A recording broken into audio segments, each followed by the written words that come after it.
जय हिंद दोस्तों। आइए हम लोग डीआरडीओ के लिए जो अपना सीरीज स्टार्ट किए हैं मैथ और रीजनिंग की और जीएस की, उसमें हम अभी मैथ का कराएंगे आप लोग को। और आप लोग बताइए तैयारी कैसी चल रही है, नंबर्स टेस्ट दे रहे हैं, ठीक ठाक आ रहे हैं ना। आइए अपना कमेंट में आंसर दीजिएगा, तब तक हम आपको क्वेश्चन कराते हैं। देखिए स्क्रीन पर क्वेश्चन एक आ गया।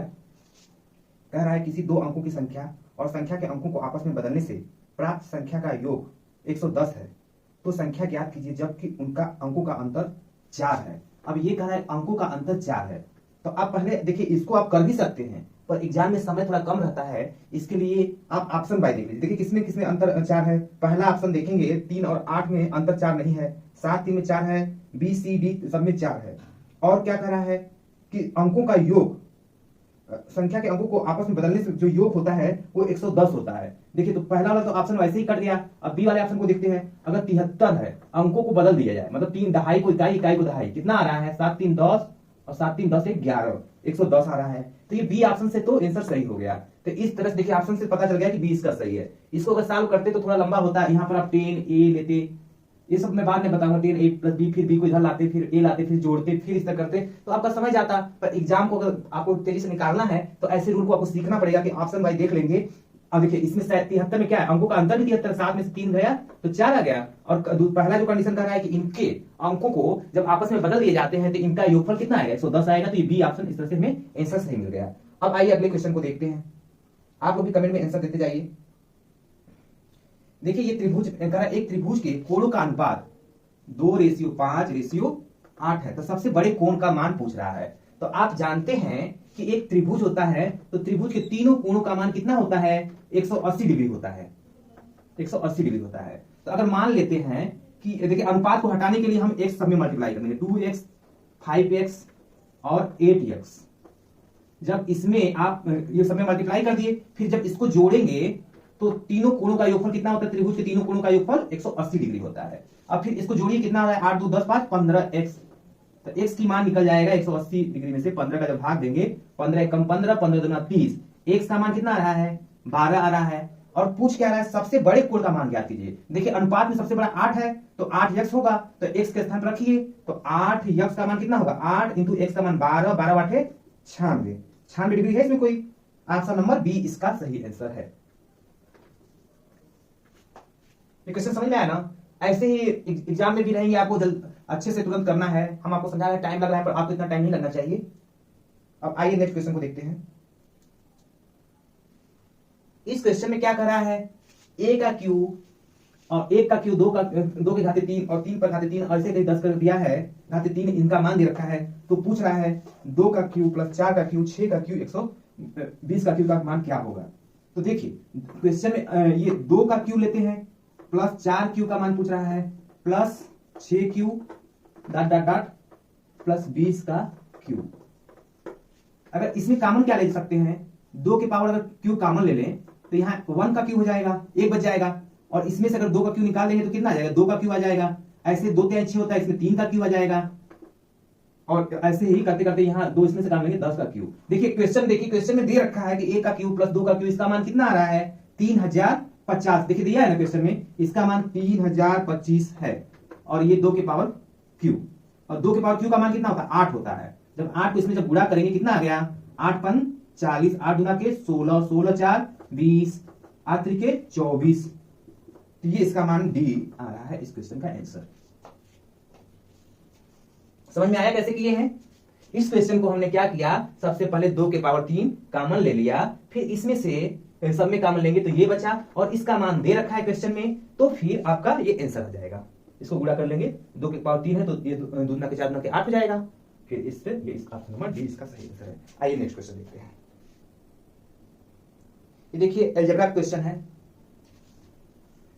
क्वेश्चन कह रहा है a प्लस 2b का मान 55 है, a माइनस 2b का मान -13 है, तो b का मान पूछ रहा है। तो b का मान कैसे निकालेंगे, हम क्या करेंगे, a को हटा दें। a को हटाने के लिए क्या कर देंगे, इसमें माइनस कर दें, इसको घटा दें। तो अब घटाने का नियम हम जानते हैं, अगर बीजगणित में घटाते हैं तो चिन्ह, ये माइनस होता है, ये चिन्ह बदल जाता है, ये भी चिन्ह बदल जाता है। तो a से a तो गया, कट गया, ये 2b कितना हो गया, 4b हो गया। फिर इसको जब जोड़ेंगे तो 5 3 8 हो गया, 5 है क्योंकि ये प्लस हो गया है, 5 3 8 और ये 6। अब b का मान इसको जब 4 से भाग देंगे तो 4 एकम 4, 4 7 28, बी का मान कितना आ रहा है 70 आ रहा है। तो इसका ऑप्शन सी सही है। अब आइए नेक्स्ट क्वेश्चन देखते हैं। कह रहा है कि एक रेलगाड़ी है जिसकी लंबाई 200 मीटर दिया है, जो 200 मीटर लंबे प्लेटफॉर्म को पार कर रही है। तो पूछ रहा है वो कितने समय में प्लेटफॉर्म को पार करेगी। तो देखिए आप क्या जानते, आप पढ़े हैं कि लंबाई बराबर क्या होता है, लंबाई बटे के दूरी समय लेते हैं। अगर ये लंबाई हो गया, लंबाई में अगर समय का भाग देते हैं तो क्या मिलता है, हमें चाल मिलती है।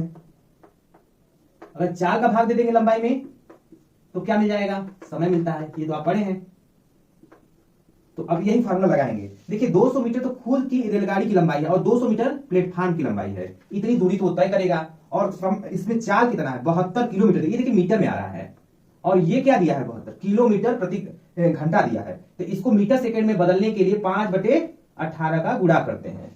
अब इससे जब भाग देंगे, अब ये मीटर प्रति सेकेंड में हो गया। अब 18 चौक 72, 4 बचे 20 हो गया। ऊपर वाला जोड़ेंगे तो कितना आ गया 400, और इसमें ये 4 और 5 20, मीटर मीटर कट जाएंगे। तो अब देखिए इसका आ जाएगा इतना सेकेंड। अब इसको सॉल्व करेंगे, 20 दूना के 20 आ गया, 20 सेकेंड। इस क्वेश्चन का उत्तर डी है। समझ में आ गया। हमें लंबाई रेलगाड़ी की दे रखी थी, हमने इसको क्या किया, ये घंटा में दिया था, घंटा प्रति किमी प्रति घंटा में दिया था। हमने इसको मीटर सेकंड में बदलने के लिए 5/18 से गुणा कर दिया, फिर इसको किया तो 20 आया, फिर इसको दिए तो ऑप्शन नंबर डी इस क्वेश्चन का आंसर होगा। आइए नेक्स्ट क्वेश्चन देखते हैं। आइए दोस्तों नेक्स्ट क्वेश्चन देखते हैं।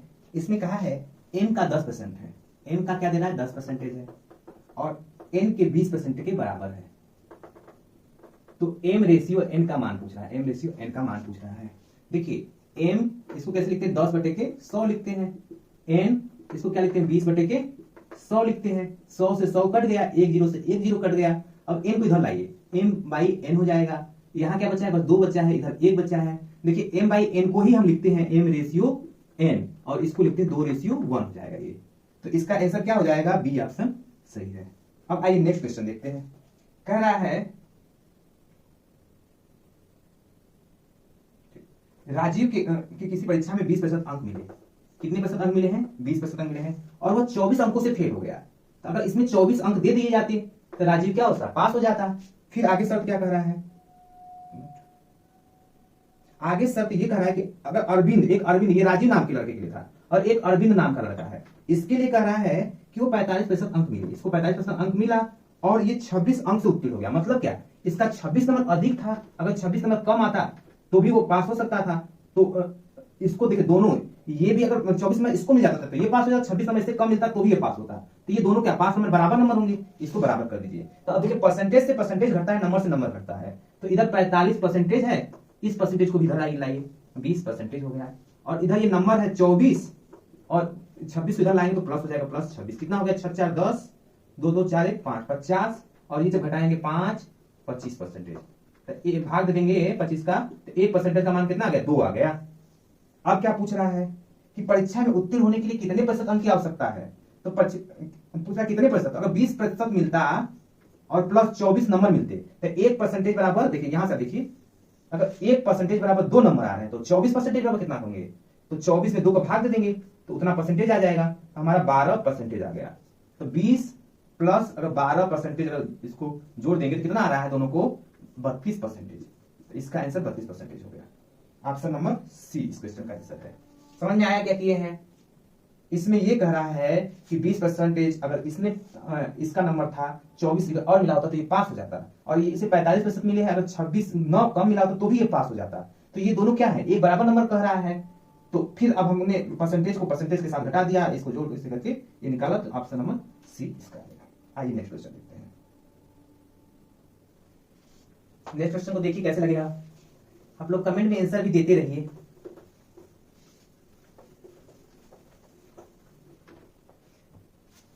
एट के पावर में क्या है, x + 2 = 64। ऐसे जब भी क्वेश्चन आए तो 8 के पावर x + 2 है तो इसको भी 8 के पावर में चेंज कर दीजिए। तो 64 को 8 के पावर में लिखेंगे तो क्या होगा, 8 के पावर 2 होगा, और इधर 8 के पावर x + 2 है। अब देखिए आप एक नियम जानते होंगे कि अगर बेस जब बराबर होता है, मतलब आधार जब बराबर होता है तो पावर आपस में बराबर हो जाते हैं। तो x + 2 = 2 हो गया। अब x का मान इससे जाएगा, कट जाएगा, तो x का मान कितना आ गया, 0 आ गया। तो यही पूछ रहा है। अब देखिए पूछ क्या रहा है क्वेश्चन में, 3 के पावर 2 x प्लस 1 का मान बताइए। तो इसको जब सॉल्व करेंगे तो क्या होगा, 3 के पावर 2 x के स्थान पर 0 प्लस 1, इसको जोड़ेंगे तो कितना आ गया, 1 आ गया, और फिर 2 का गुणा हो जाएगा तो 3 के पावर 2 हो जाएगा, फिर 3 तरीके ये 9 आ गया। तो इसका आंसर बी हो गया। आइए नेक्स्ट क्वेश्चन करते हैं। अब नेक्स्ट क्वेश्चन करते हैं जिसमें कह रहा है 3 है, 0.3 है, पॉइंट, इसका आंसर आप कमेंट में बताइए क्या आएगा, 0.003 है, इसका किसके बराबर होगा। तो इस क्वेश्चन को देखिए कैसे सॉल्व करते हैं। इक्वल यहाँ कर दीजिए 3, इसका पॉइंट के स्थान पर क्या होता है 1 लिखते हैं और जितने अंक होते हैं 0 कर देते हैं। यहाँ पर 3 पॉइंट के स्थान पर 100, 3 पॉइंट के स्थान पर 1, फिर 3 अंक है 3 0। अब ये गुणा कर दिए, 3 के 9 27 81। अब ये कितना हो जाएगा, 3 0 ये 3 2 5 1 6 0, मतलब 10 के पावर 6 ऐसे घात में लिख देते हैं। तो 10 पर 6 का है। अब देखो इसको सॉल्व करेंगे तो 81 इंटू ऊपर ले जाएंगे तो ये माइनस में पावर हो जाता है। ऐसा कोई ऑप्शन आ रहा है, ऑप्शन नंबर डी इस क्वेश्चन का आंसर होगा। आइए लास्ट क्वेश्चन देखते हैं। लास्ट क्वेश्चन ये है, कह रहा है क्वेश्चन मार्क 54, जहां क्वेश्चन मार्क है आप वहां पर x मान लीजिए, ठीक, ये 96, यहाँ क्वेश्चन मार्क है यहाँ भी x कर दीजिए। अब इसको आप सॉल्व करेंगे तो x x 3 गुणा हो जाएगा तो x इंटू x क्या हो जाएगा, x स्क्वायर हो जाएगा। तो x इंटू x अभी लिख लीजिए। देखिए इसको गुणा मत करिए, यहाँ 96 आ गया, इधर 54 आ गया। देखिए ये x स्क्वायर हो गया, और इसको गुणा मत करिए, इसको तोड़ दीजिए। अगर इसको 96 को तोड़ेंगे तो 16 छक्का 96 हो जाता है, और इसको जोड़ेंगे 6 9 54 हो जाएंगे। देखिए x स्क्वायर का मतलब एक x बाहर निकल, मतलब इसका 4 वर्गमूल निकल जाएगा। तो 16 का इसका वर्गमूल निकाल दीजिए, 16 का वर्गमूल 4 x का मान, और 6 और 6 इसको मिला दीजिए 6, और 3 का वर्गमूल 9 का वर्गमूल 3, तो टोटल कितना आ गया 6 चौके 24, 36 18 18 चौके 72। इस क्वेश्चन का आंसर 72 है, ऑप्शन नंबर ए सही है। तो इस तरह से हमने देखा अलग अलग टाइप के क्वेश्चन, और ऐसे लेवल का आपको एग्जाम में आएगा। थोड़ा सा क्वेश्चन कोई डाउन हो सकता है, थोड़ा कोई अप हो सकता है, तो हम कराते रहेंगे, थोड़ा अप क्वेश्चन भी आपको लाते रहेंगे और थोड़ा डाउन क्वेश्चन लाते रहेंगे। आप ऐसे ही हमारे साथ प्रैक्टिस करते रहिए और टेस्ट देते रहिए, जरूर अच्छे से टेस्ट देते रहिए। आपके पास जो भी समय बचा है उसमें अच्छे से टेस्ट देकर नंबर बढ़ाइए। ओके, अगर वीडियो अच्छा लगा तो प्लीज लाइक और सब्सक्राइब करें और दोस्तों को शेयर करें। Thank you.